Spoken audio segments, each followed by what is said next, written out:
Have a glorious and wonderful summer. A celebratory mood took over as the clock ran out on this year's legislative session. Top lawmakers from both parties say this session was very productive. While we might not always have agreed on issues, everyone proved consistently that they were willing to work together. And while we can't win every battle, the civility between our caucuses, I believe, is probably better than pretty much anywhere in the nation. Bipartisan efforts drove some of the biggest issues of the year. Lawmakers worked across party lines to overhaul the state's criminal code, develop a funding plan for Fulton State Hospital, and this afternoon pass a measure to pay for fixing up public buildings across the state, including at the University of Missouri.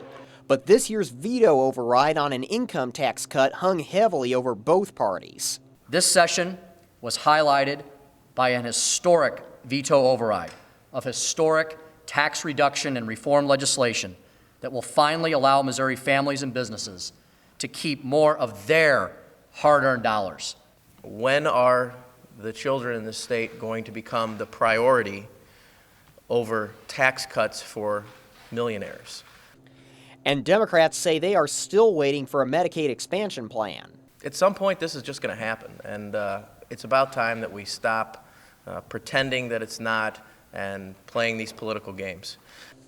Several Republican lawmakers, like Kansas City's Ryan Silvey, have proposed what they call market-driven alternatives to Medicaid expansion.